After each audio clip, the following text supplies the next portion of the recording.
Hello student, very good morning. My name is Bhavani Singh Kelawat and you are most welcome to my YouTube channel Physics by BS Kelawat. Dear student, today's class for the English medium. और आज हम क्या पढ़ने वाले हैं? तो आज हम पढ़ने वाले हैं the concept of potential gradient. और क्या हो सकता है वो? The relation between electric potential and electric field, और उसे ही हम potential gradient भी बोलेंगे. आपको याद होगा इससे जो लास्ट लेक्चर जो था उसमें भी मैंने आपको यही कंसेप्ट बताया था, मगर आज हम इस कंसेप्ट को वापस पढ़ रहे हैं. जो बोर्ड के जो स्टूडेंट हैं उन्हें बोर्ड के अंदर अगर ये डेरिवेशन आता है तो आपको कैसे करना चाहिए, ठीक है, जो मैं बता रहा हूं वैसे आपको करना है. और जो टेक्स्ट बुक के कुछ न्यूमेरिकल हैं उसको कैसे सॉल्व किए जाते हैं वो भी मैं आज आपको बताने वाला हूं, ठीक है. वैसे आपको याद होगा लास्ट क्लास में मैंने आपको ई और वी में रिलेशन समझाया है अच्छे से. उसके लिए मैंने दो केस बताए थे. यूनिफॉर्म इलेक्ट्रिक फील्ड में भी हमने ई और वी में रिलेशन कैलकुलेट किया था, और नॉन यूनिफॉर्म इलेक्ट्रिक फील्ड में भी हमने इलेक्ट्रिक पोटेंशियल और इलेक्ट्रिक फील्ड में हमने रिलेशन कैलकुलेट किया था. क्लियर है, ठीक है. तो आज हम क्या करने वाले हैं, जो आपकी बुक के अंदर जो डेरिवेशन दे रखा है या फिर बोर्ड के स्टूडेंट को डेरिवेशन कैसे करना चाहिए एग्जाम में, है ना, तो वो मैं आपको आज बताने वाला हूं, ठीक है. तो ये क्लास भी काफी इंपॉर्टेंट है, ठीक है. अब देखिए हम क्या करते हैं. सपोज मेरे पास ये कोई सोर्स चार्ज है. क्या है? सोर्स चार्ज है, और इस सोर्स चार्ज ने इलेक्ट्रिक फील्ड ई क्रिएट किया है, ठीक है. तो ये हमारे पास क्या हो जाएगा, सोर्स चार्ज हो जाएगा. और सोर्स चार्ज ने ये एक इलेक्ट्रिक फील्ड क्रिएट किया है. क्लियर है, ओके. अब आपको एक बात ध्यान होगी, मैं आपको काफी दिनों से बता रहा हूं कि अगर हम जैसे जैसे इलेक्ट्रिक फील्ड में, है ना, इलेक्ट्रिक फील्ड की डायरेक्शन में हम आगे मूव करते हैं तो वहां पोटेंशियल की वैल्यू डिक्रीज होती है ना. तो potential always decreases in the direction of E या in the direction of electric field. मतलब इलेक्ट्रिक फील्ड की डायरेक्शन में जैसे जैसे डिस्टेंस बढ़ेगी वैसे वैसे पोटेंशियल की वैल्यू क्या होती है, डिक्रीज होती है. इस बात को आपको अच्छे से ध्यान में रखना है. अब हम चाहते क्या है, हम चाहते हैं relation between E and V. हम ये चाहते हैं E equal to minus DV upon d r आ जाए. तो क्या करना है उसके लिए, सपोज मैं यहाँ पर एक टेस्ट चार्ज लेता हूं क्यू नॉट. क्या लेता हूं, और इस टेस्ट चार्ज को मैं यहां से यहां तक मूव करूंगा. अब ये डिस्टेंस जो है, इस डिस्टेंस को मैं अभी, ये एक स्मॉल डिस्टेंस है ना, एक स्मॉल डिस्प्लेसमेंट डी आर है, ठीक है. मैं इसको दिखाने में थोड़ा बड़ा बता रहा हूं ए से बी तक, मगर ये डी आर जो है is a very small. D is represent for the very small displacement. तो ये हो जाएगा एक स्मॉल डिस्प्लेसमेंट. और यहां से यहां तक आने में, ए से बी तक मूव करने में हमें suppose D W work done करना पड़ रहा है, ठीक है. अब देखिए इस सोर्स चार्ज से ये पॉइंट है, मान लेते हैं यहां पर पोटेंशियल वी है. कितना है, यहां पर पोटेंशियल वी है, और हमने एक स्मॉल डिस्प्लेसमेंट मूव किया है सोर्स चार्ज की तरफ. तो यहां पर पोटेंशियल थोड़ा सा इंक्रीज हो जाएगा. मान लेते हैं v प्लस dv हो गया, ठीक है. देखो ये डिस्टेंस कम है तो यहां पर पोटेंशियल ज्यादा होना चाहिए, और वो डिस्टेंस ये जो डिस्टेंस है थोड़ी ज्यादा है dr, तो यहां पर पोटेंशियल क्या होना चाहिए, कम होना चाहिए. ये आपकी इलेक्ट्रिक फील्ड की डायरेक्शन दे रखी है, तो इलेक्ट्रिक फील्ड की डायरेक्शन में पोटेंशियल की वैल्यू डिक्रीज करती है. क्लियर है. अब हम चाहते क्या है, relation between E and V चाहते हैं, ठीक है. तो देखो let a point source charge Q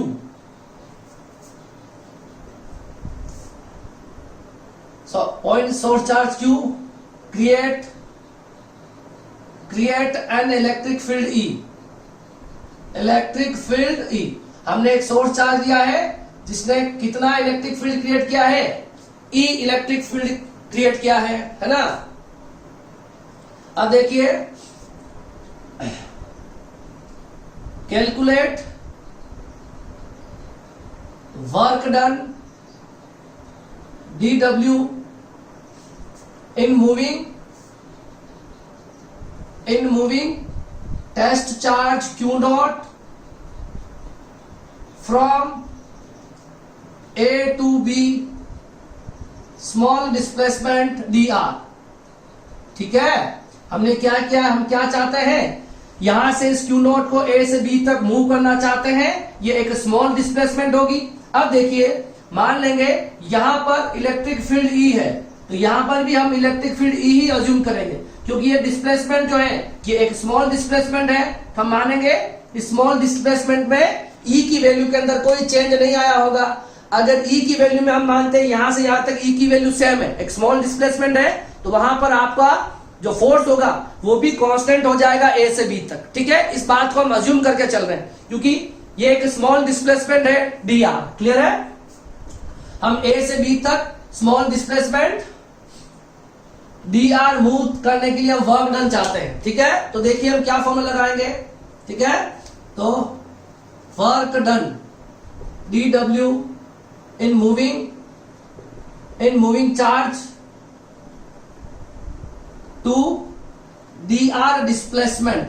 ठीक है, हम डी आर डिस्प्लेसमेंट में जो वर्क डन हुआ वो कैलकुलेट करना चाहते हैं। तो वर्क डन का फॉर्मूला क्या होता है? Force into displacement. और आपको याद होगा जो फोर्स होता है वो एक्सटर्नल एजेंट का फोर्स होता है। यहां से यहां तक आओगे, ये जो वर्क डन होगा है ना, ये क्या होता है? एक्सटर्नल एजेंट का वर्क होता है। ठीक है, एक्सटर्नल एजेंट। ठीक है, जो इलेक्ट्रिक फोर्स के अगेंस्ट आपको एक फोर्स लगाना होगा, और जो वर्क डन होगा वो एक्सटर्नल एजेंट का वर्क डन होगा। और आपको याद होगा एक्सटर्नल एजेंट को वर्क डन को मैं लिखता हूं माइनस क्यू नॉट ई। ठीक है, क्या लिखते हैं हम? Minus Q naught E. आपको याद होगा कि इलेक्ट्रिक है ना, force on a test charge in electric field जो होता है वो क्यू ई होता है, और एफ एक्सटर्नल जो होता है ये भी पता होगा आपको कि एफ एक्सटर्नल जो होता है वो माइनस ऑफ एफ इलेक्ट्रिक के बराबर होता है, और एफ इलेक्ट्रिक की वैल्यू क्यू नॉट ई होती है, तो एफ एक्सटर्नल हो जाएगा माइनस क्यू नॉट ई। ठीक है, अब देखो इसको डी डब्ल्यू कितना हो जाएगा? एफ एक्सटर्नल की वैल्यू हो जाएगी minus Q naught E dot D r. और हम मान लेते हैं कि डी आर डिस्प्लेसमेंट और ई जो है, ये डी आर डिस्प्लेसमेंट है और ई जो है वो दोनों एक दूसरे के पैरेलल है। क्या मान लें? ई और है ना, E and D R parallel या सेम डायरेक्शन बोल सकते हो। तो यहां पर हो जाएगा D W Q dot E d are cos 0 degree. तो यहां से हमको डी डब्ल्यू क्या मिल जाएगा? यहां से हमको डी डब्ल्यू मिल जाएगा minus Q naught E into D r. ठीक है, ये हो जाएगी आपके पास इक्वेशन नंबर फर्स्ट। ठीक है, अब हम क्या करेंगे? वर्क डन निकालेंगे वापस, यहां से यहां तक वर्क डन निकालेंगे, है ना। तो बाई पोटेंशियल डिफरेंस डेफिनेशन, हम पोटेंशियल डिफरेंस की डेफिनेशन से क्या निकालेंगे? डी डब्ल्यू निकालेंगे। अब मुझे बताओ, यहां से यहां तक मूव किया, ये हो जाएगा फाइनल पोटेंशियल और ये हो जाएगा इनिशियल पोटेंशियल। तो पोटेंशियल डिफरेंस कितना हो जाएगा? VB minus वीए। ए से बी तक मूव किया और किसको लेके आए? क्यू नॉट को लेके आए। तो वीबी माइनस वीए, वीबी कितना बताओ? V plus DV.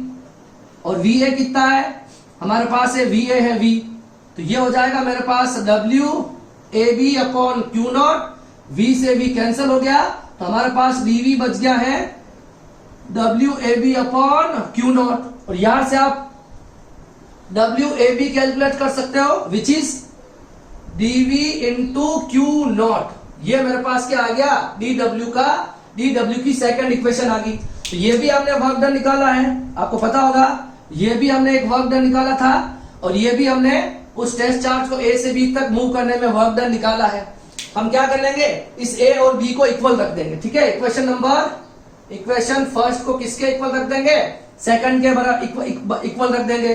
तो फर्स्ट इक्वेशन है Q naught E d r, और ये हो जाएगा d V into Q naught. Q naught से क्यू नॉट कैंसिल हो रहा है। ठीक है, तो यहां पर ई कितना बच रहा है? Minus DV upon d r. और यही हमको प्रूव भी करना था, माइनस ई जो होता है वो minus DV upon d r होता है। ठीक है, इसको आप कॉपी कर लो थोड़ा सा, इसको थोड़ा आगे हम और कंटिन्यू करेंगे। इसको मैं रब कर दूं क्या? देखिए, इसका आप स्क्रीनशॉट ले सकते हो। ठीक है, और नोट्स आपको साथ साथ में बनाना ही है। ठीक है, और कुछ भी प्रॉब्लम है तो आप कमेंट बॉक्स में जरूर कमेंट करना, मैं आपको बता दूंगा। क्लियर है? नोट्स वैसे भी मैं आपको भेज ही रहा हूं, पर आप अपने हाथ से लिखोगे तो सबसे अच्छे नोट्स होंगे। ठीक है, तो देखो हमारे पास क्या आ गया, E equal to minus dv upon dr। देखो ये हम चाहते थे, ये आपका इलेक्ट्रिक फील्ड हो गया, ठीक है, और ये आपके पास चेंज इन पोटेंशियल हो गया। क्या हो गया, चेंज इन पोटेंशियल हो गया।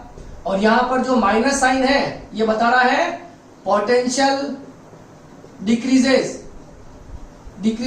इन द डायरेक्शन ऑफ E, मतलब पोटेंशियल क्या कर रहा है, डिक्रीज कर रहा है। और यही आपका पोटेंशियल ग्रेडियंट भी कहलाता है, ठीक है। और एक बात ध्यान रखनी है, ये आपका जो पोटेंशियल ग्रेडियंट आया ये क्या होती है, एक वेक्टर क्वांटिटी है। क्या है, पोटेंशियल ग्रेडियंट एक वेक्टर क्वांटिटी है, क्योंकि ये एक डिफाइनाइट डायरेक्शन को शो कर रहा है कि इलेक्ट्रिक फील्ड की डायरेक्शन में पोटेंशियल में जो चेंज होता है वो डिक्रीज होता है, मतलब उसकी एक डिफाइनाइट डायरेक्शन हुई। अगर उसके पास डायरेक्शन की प्रॉपर्टी है, it means potential gradient is an vector quantity, उसकी डायरेक्शन भी होगी और मैग्नीट्यूड भी होगा। क्लियर है, ओके। अब देखो हम क्या मान लेते हैं, सपोज है ना, dr parallel to x direction. अगर मान लेते हैं dr जो है वो x के पैरेलल है, dr जो है ये जो डिस्प्लेसमेंट है वो x की डायरेक्शन में, अलोंग x डायरेक्शन कह सकते हो, है ना, पैरेलल टू x डायरेक्शन। तो यहां पर ex हो जाएगा माइनस dv अपॉन dx। अगर r जो है वो x की डायरेक्शन में है तो कितना हो जाएगा, dv अपॉन dx। अब देखिए, अब देखो, अब ये जो v का है ना, x y z है ना, x y and z is an function of v, मतलब x y z जो है वो किसके फंक्शन है, v के फंक्शन है। किसके फंक्शन है, v के फंक्शन है। तो हमने क्या किया, देखो यहां पे हमने dv बाई dx लिखा है। तो अगर v जो है x y z तीनों के फंक्शन है, और अगर मैं x को वेरिएबल मानू, क्या मानू, किसी इक्वेशन में x y z तीनों आ रहे हैं, वहां पर सिर्फ x को वेरिएबल मानू और y और एंड z को मैं क्या ले लूं, कांस्टेंट ले लूं, तो उसको हमको डिनोट करना पड़ेगा पार्शियल डिफरेंशिएशन से। किससे, पार्शियल डिफरेंशिएशन से हमको इसको शो करना पड़ेगा। देखिए अगर मेरे पास कोई इक्वेशन है जो x y और z में है, अगर मैं वहां पर डिफरेंशिएशन कर रहा हूं x के रेस्पेक्ट में और y और z को कांस्टेंट मान रहा हूं, तो वहां आपको यूज करना होगा पार्शियल डिफरेंशिएशन। और पार्शियल डिफरेंशिएशन में जो सिंबल होता है वो d की जगह क्या सिंबल आ जाएगा, डेल आ जाएगा सिंबल। क्या आ जाएगा, क्या आ जाएगा, तो इस d की जगह हम डेल सिंबल प्रॉपर यूज करना चाहिए। तो ex बराबर क्या हो जाएगा, माइनस dv अपॉन dx। इसी तरह से आप लिख सकते हो सिमिलरली करके, अगर ये y डायरेक्शन के लिए होगा, जब आप y के लिए लोगे तो x और z कांस्टेंट हो गए and that is dv by dy। और इसी तरह से अगर आप ez निकालना चाहोगे तो माइनस dv अपॉन dz, मतलब जब z के रेस्पेक्ट में करोगे तब हम x और y को क्या मानेंगे, कांस्टेंट मान लेंगे। तो ये आपके पास ये हो गया पोटेंशियल ग्रेडियंट, और ये हो गया x y और z की टर्म में, ठीक है। देखिए अब हम क्या करेंगे, अब इसको थोड़ा सा आगे देख लेते हैं। अब जो नेट E जो आता है ना, टोटल E जो आएगा वो क्या हो जाएगा, सपोज देखो हमारे पास जो E हो जाएगा that is Ex I cap, Ey J cap और Ez K कैप, ठीक है ना। I जो होता है I कैप वो x की डायरेक्शन को शो करता है, J कैप y की और K कैप z की। Ex Ey और Ez की वैल्यू मेरे पास है, तो देखो Ex की वैल्यू कितनी है, minus del v upon del x I cap, minus del v upon del y J cap, minus del v upon del z K cap. Clear है, यहां से मैं क्या कर रहा हूं, माइनस को कॉमन ले रहा हूं, d by d x I cap, d by dy J cap, d by d z K cap, और v को मैंने बाहर निकाल लिया। तो ये काफी इंपॉर्टेंट फॉर्मूला बन जाता है। और यहां पर जो ये आपको d by d x i cap, d by d y j cap और d बाई डी जेड के कैप जो है, इसको हम लिखते हैं डेल ऑपरेटर। क्या लिखा जाता है, डेल ऑपरेटर से लिखा जाता है, ठीक है। इसको क्या लिखेंगे, E equal to minus of del V, ठीक है। ये आपका डेल ऑपरेटर यहां पर यूज होगा, ठीक है। बहुत इंपॉर्टेंट फॉर्मूला है जो हमको यूज करना चाहिए। इसका मतलब डेल की जो वैल्यू होती है, डेल की जो वैल्यू होती है क्या होती है, डेल की वैल्यू होती है del by del x i cap, del by del y j cap और डेल बाय डेल जेड के कैप। ठीक है, तो आपके पास डेल की जो वैल्यू होती है वो ये होती है। क्लियर है? तो ये मैंने आपको अभी क्या बताया है, relation between V and E, और उसी को हम पोटेंशियल ग्रेडियंट भी कहते हैं। मतलब the potential is always decreases, यहां पर जो माइनस सिंबल है वो पोटेंशियल में डिक्रीमेंट बता रहा है। तो rate of change of potential या the potential is always decreases in the direction of electric field. मतलब पोटेंशियल जो होता है वो इलेक्ट्रिक फील्ड की डायरेक्शन में हमेशा क्या होता है, डिक्रीज होता है। क्लियर है? ये काफी बढ़िया डेरिवेशन है, आपको ये डेरिवेशन यहां तक करना चाहिए, और इस पर जो टेक्स्ट बुक में न्यूमेरिकल दे रखे हैं वो भी मैं आपको अभी करवाने वाला हूं। ठीक है, तो आप इसको कॉपी कर लो, फिर हम इसके ऊपर बेस्ट कुछ न्यूमेरिकल कर लेते हैं। ठीक है, थैंक यू।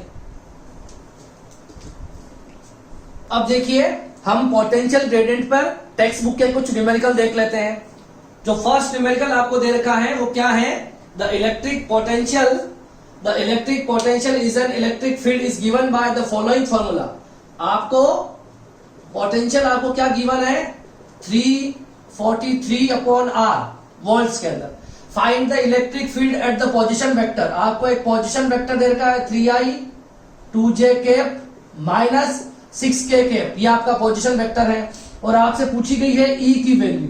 क्या पूछी गई है, E की वैल्यू। अगर आपको पोजीशन वेक्टर दे रखा हो और इस R का अगर मैग्नीट्यूड चाहिए तो मैग्नीट्यूड कैसे निकालते हैं, इनके कोफिशिएंट के स्क्वायर, यही होता है -6 का स्क्वायर, ये होता। अगर आपको पोजीशन वेक्टर दे रखा है उसका मैग्नीट्यूड ऐसे निकालते हैं, कितना हो जाएगा 9 + 4 + 36, ये हो जाएगा 49, दैट इज 7। तो R का मैग्नीट्यूड आपके पास 7 आ गया। ओके, अब हमें क्या करना है, E निकालना है। तो हमें इलेक्ट्रिक फील्ड कैलकुलेट करना है, that is -del V upon del R। ये एक वेक्टर क्वांटिटी है तो पीछे हम यूनिट वेक्टर लगा देते हैं। क्या लगा देते हैं, यूनिट वेक्टर।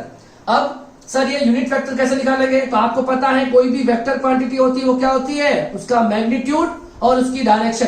तो डायरेक्शन कैसे निकाली जाएगी, उसका वेक्टर और उसका मैग्नीट्यूड, ये हम यूज कर लेंगे। ठीक है, तो इस फॉर्मूले में E में क्या रख देंगे, देखो तो हम क्या करेंगे, E इक्वल टू हमारे पास क्या हो जाएगा, -del V del R, और ये हो जाएगा R का R वेक्टर अपॉन R का मैग्नीट्यूड। ठीक है, अब ये आपको इक्वेशन जो दिख रही है, इक्वेशन नंबर फर्स्ट।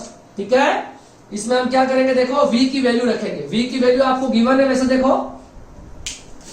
देखो हमारे पास V की वैल्यू गिवन है 343 अपॉन R। ठीक है, तो E इक्वल टू ये हो जाएगा -d upon dr, that is 343 upon R। ठीक है, और ये हो जाएगा R का वेक्टर एंड R का मैग्नीट्यूड। फाइन। अब देखो 343 को हम बाहर ले आते हैं, कांस्टेंट है तो, और ये हो जाएगा हमारे पास d अपॉन dr और 1 अपॉन R। तो 1 अपॉन R का डिफरेंशिएशन क्या होता है बताओ, ये R को ऊपर ले जाओगे। ठीक है, इधर मैं लिख रहा हूं 1 अपॉन R का, इस R को ऊपर ले जाओगे, R की पावर -1, और x की पावर n का फॉर्मूला क्या होता है, nxn -1।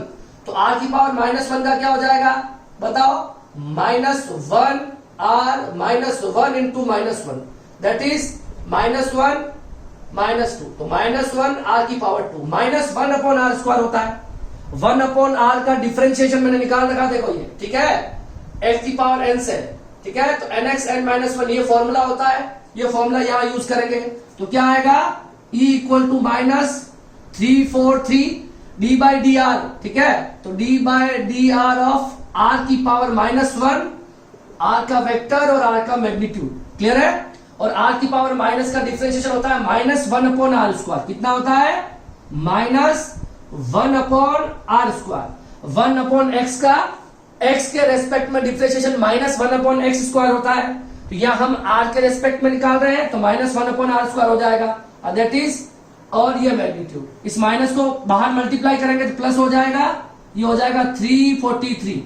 ऊपर बच जाएगा हमारे पास R का वेक्टर, R स्क्वायर और R, ये हो जाएगा हमारे पास R का क्यूब। ठीक है, अब वैल्यू रख दो, 343 आर का वेक्टर पोजिशन वेक्टर कितना है 3i 2j minus 6k, fine.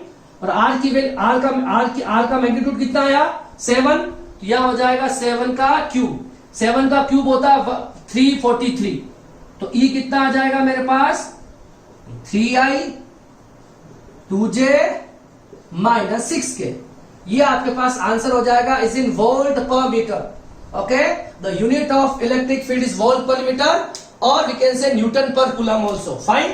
तो ये हो जाएगा हमारे पास ये जो न्यूमेरिकल है, एक ही फॉर्मूला आया था हमारे पास, E equal to del V upon del r, ठीक है। यहाँ पर जो माइनस है वो क्या बताता है कि पोटेंशियल जो होता है वो इलेक्ट्रिक फील्ड की डायरेक्शन में डिक्रीज करता है। जब भी हम किसी स्केलर क्वांटिटी पे, जैसे पोटेंशियल है, ठीक है, तो पोटेंशियल एक स्केलर क्वांटिटी है, और उससे रिलेटेड हमने जितने भी न्यूमेरिकल किए थे वहां हमने Q को सिंबल के साथ में रखा था, प्लस Q है तो प्लस Q, माइनस Q है तो माइनस Q। इस बात को भी ध्यान में रखना है, ठीक है। जब भी हम स्केलर क्वांटिटी के साथ डील करते हैं तब उनके सिंबल का यूज किया जाना जरूरी है, क्योंकि उसकी डायरेक्शन तो नहीं होती है, तो उसके मैग्नीट्यूड पर इफेक्ट आएगा अगर आप प्लस माइनस यूज नहीं करोगे तो। क्लियर है?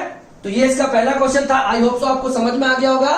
इसे आप कॉपी कर लो, स्क्रीनशॉट ले सकते हो, वीडियो को पॉज करके नोट कर सकते हो, ठीक है। आपको नोट्स बनाने हैं, मेरी आपसे रिक्वेस्ट है, जितना भी आपको पढ़ाया जा रहा है आपको नोट्स बनाने हैं।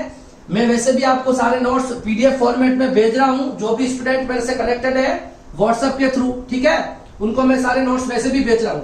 और मैं अपने टेलीग्राम अकाउंट भी है, तो टेलीग्राम पर भी चैनल है फिजिक्स बाय बीएस केलावत, वहां पर भी मैं सारे वीडियोस के लिंक भी डाल रहा हूं और नोट्स भी डाल रहा हूं, ठीक है, तो आप वहां से भी डाउनलोड कर सकते हो। क्लियर है? अब देखिए जो हमारे पास जो सेकंड न्यूमेरिकल है वो क्या कहता है, उसको सॉल्व कर लेते हैं, ठीक है। तो सेकंड जो न्यूमेरिकल है वो क्या है, the electric potential in electric field represented by V x y z 6x minus 8xy minus 8y plus 6yz। तो ये आपको पोटेंशियल दे रखा है इलेक्ट्रिक फील्ड के अंदर, where V is in volt and xy is in metre, जहां पर V volt में है, xyz मीटर्स में है। Find the magnitude of field, आपको इलेक्ट्रिक फील्ड का मैग्नीट्यूड कैलकुलेट करना है इन पॉइंट्स पर, 1 1 एंड 1, मतलब x में भी 1, y भी 1 और z भी 1। इस पर आपको क्या कैलकुलेट करना है, इलेक्ट्रिक फील्ड कैलकुलेट करना है, उसका मैग्नीट्यूड कैलकुलेट करना है, ठीक है। तो स्टार्ट करते हैं। देखो इजी क्वेश्चन है बिल्कुल।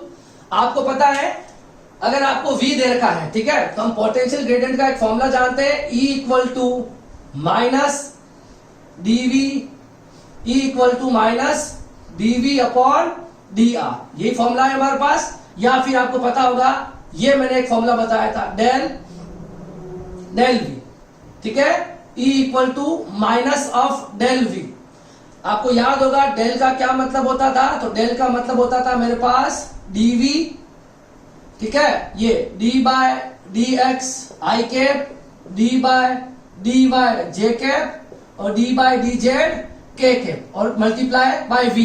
इस V को अंदर मल्टीप्लाई करूंगा तो क्या हो जाएगा बताओ, del V upon del x, del V upon del y, del V upon del z, ठीक है।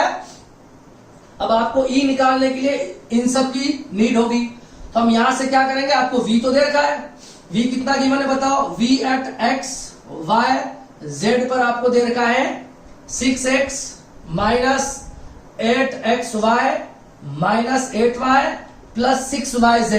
तो यहां से आपको dv बाय dx निकालना है, del v by del y और del v by del z, ठीक है। ये जो सिंबल है देखो, सबसे पहले हम निकालेंगे del v upon del x, तो del v upon del x, v की वैल्यू कितनी है 6x minus 8xy minus 8y plus 6yz।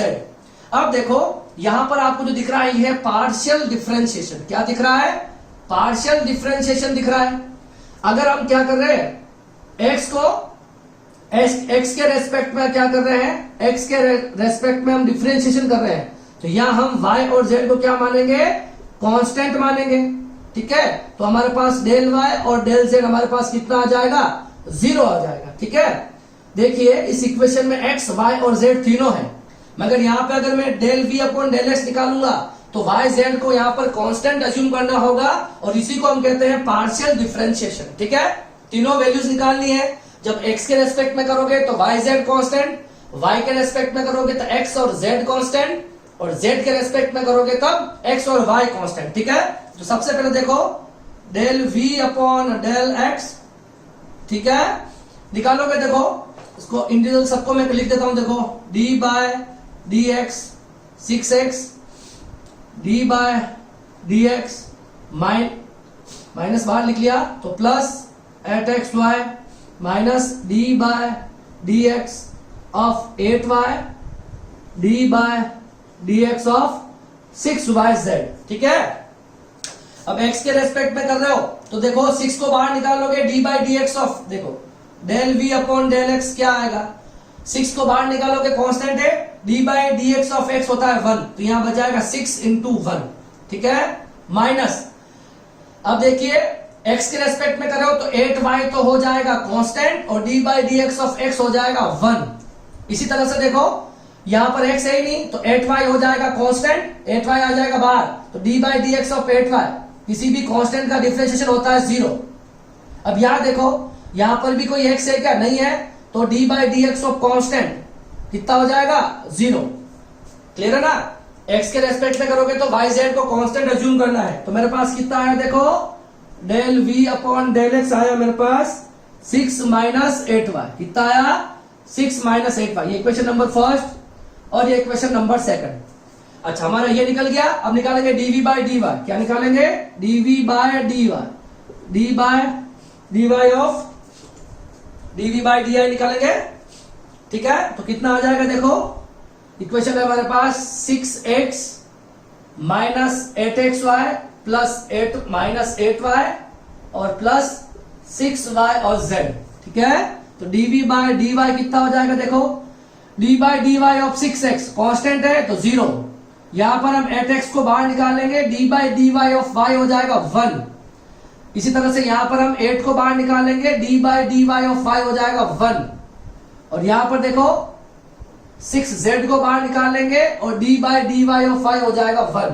ठीक है, तो ये हमारे पास आ गया, ये z है। ठीक है, इसको आप टू मत समझना। ठीक है, dv बाय डी वाई कितना आया, minus 8x minus 8 plus 6z, ये dv बाय डी वाई निकल गया, ये भी निकल गया। अब ये और चाहिए dv बाय dz। ठीक है, तो ये इक्वेशन नंबर थर्ड होगी।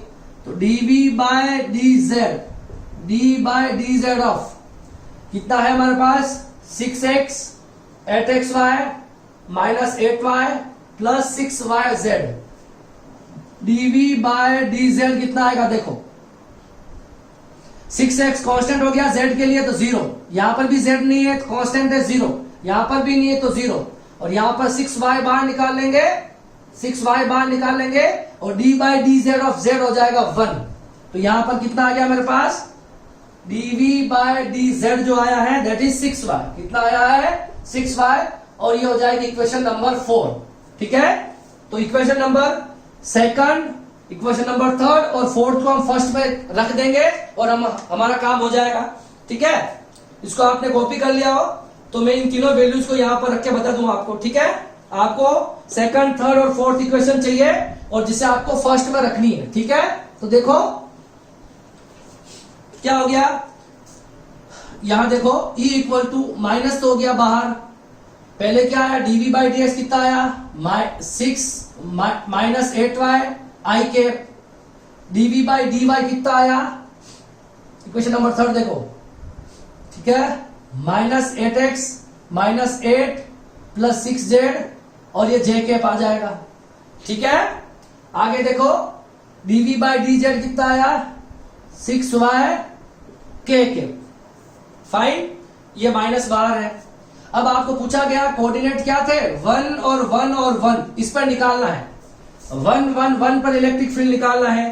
तो x की वैल्यू को भी 1 रख दो, x और y की वैल्यू को भी 1 रख दो और z की वैल्यू को भी क्या रख दो 1 रख दो। ठीक है, रखेंगे जब हम इस इक्वेशन में तो क्या होगा, देखो E इक्वल टू माइनस बाहर 6 माइनस 8, ये 1 हो जाएगा, ये आई के, यह हो जाएगा माइनस 8 प्लस 6 जे के, और ये हो जाएगा 6 के। ठीक है ना, एक्स वाई जेड सबकी जगह 1 1 रख दो, ये इक्वेशन बन जाएगी यहां रखोगे तो फाइन। अब देखो यहाँ पे क्या बचा है, माइनस को बाहर रहने दो, ये माइनस 2i कैप, 8 और 8 16 में 6 गया तो 10 माइनस 10 j कैप, और ये हो गया 6 k कैप। माइनस से माइनस को अंदर मल्टीप्लाई करोगे तो 2i plus 10j minus 6k, ये आपका आ गया इलेक्ट्रिक फील्ड। ठीक है, पर हमें पूछा है इलेक्ट्रिक फील्ड का मैग्नीट्यूड पूछा है। मैग्नीट्यूड कैसे निकालते हैं, अगर आपको वेक्टर गिवन है और मैग्नीट्यूड कैसे निकालोगे आप बताओ। तो मैग्नीट्यूड निकालने का तरीका होता है हमारे पास ये, ठीक है, that is under root of 2 square plus 10 square plus minus 6 square, 2 square 10 square और माइनस 6 स्क्वायर, और ई मेरे पास हो जाएगा 2 4 10 स्क्वायर 100 और 6 माइनस 6 का 36 प्लस का 36 होता है, तो ये हो जाएगा मेरे पास ओवरऑल 140। 140 को अंडर रूट निकालोगे, ये आंसर है वैसे वोल्ट पर मीटर, और चाहिए तो हो जाएगा 2√35, कितना हो जाएगा 2√35, और ये हमारे पास हो जाएगा आंसर। क्लियर है। तो हमने क्या पढ़ा अभी, हमने पोटेंशियल ग्रेडियंट का कंसेप्ट पढ़ा है और हमने इस पर बेस्ड न्यूमेरिकल भी किए हैं। ठीक है, अगर कोई प्रॉब्लम आती है तो आप जरूर मुझसे पूछ सकते हो, मैं आपको बता दूंगा। वैसे भी मैं आपको टॉपिक वाइज बता रहा हूं और बिल्कुल डिटेल में बता रहा हूं। मैं आपको टेक्स्ट बुक के न्यूमेरिकल भी करवा रहा हूं और एडवांस लेवल के कुछ न्यूमेरिकल भी बता रहा हूं। ठीक है, तो अगर आप तैयारी कर रहे हो तो रेगुलर आपको लेक्चर जरूर देखने हैं। ठीक है, अगर आप लेक्चर्स को मिस करते हो तो आपको काफी दिक्कत आएगी बाद में। ठीक है, इलेक्ट्रोस्टैटिक बहुत अच्छा है, इलेक्ट्रोमैग्नेटिज्म अगर आपका अच्छा हो जाएगा तो आप बहुत अच्छे मार्क्स गेन कर सकते हो। ठीक है, इलेक्ट्रोमैग्नेटिज्म अगर वीक रह जाएगा तो आप फिजिक्स नहीं पढ़ पाओगे। ठीक है, और जहां तक सिलेबस की बात है तो सिलेबस कुछ कम होगा वो एक अलग बात है, मगर आपको पूरा पढ़ना है। अभी सिलेबस जो भी आएगा, जो भी टॉपिक डिडक्ट होंगे वो आपको बता दिए जाएंगे, मगर अभी आपको साथ साथ में चलना है और पूरा पढ़ते हुए चलना है। ठीक है, फ्यूचर में भी आपको ये काफी काम आएंगे। ठीक है, ऐसा नहीं है कि बोर्ड में सिलेबस कम हो गया तो इन फ्यूचर आपकी फिजिक्स में वो टॉपिक नहीं रहेंगे, ऐसा कुछ भी नहीं है। ठीक है, ये कोरोना पेंडेमिक की वजह से ऐसा होगा कि 30% या 35% सिलेबस के अंदर डिडक्शन किया जाएगा, मगर वो सिर्फ इसी साल के लिए होगा। आगे जब भी आप बीएससी एमएससी या पीएचडी करोगे तो जितने भी टॉपिक आप अभी पढ़ रहे हो आगे वापस काम आएंगे। ठीक है, तो आपको अभी पूरा एक साथ पढ़ते हुए चलना है। ठीक है, और आपको नोट्स भी बहुत अच्छे से बनाने हैं। ठीक है, थैंक यू सो मच। अब मिलेंगे हम नेक्स्ट क्लास में और हम आगे का टॉपिक है वो कंटिन्यू करेंगे। ठीक है, आप घर पे रहिए, सुरक्षित रहिए और पढ़ते रहिए। Thank you so much.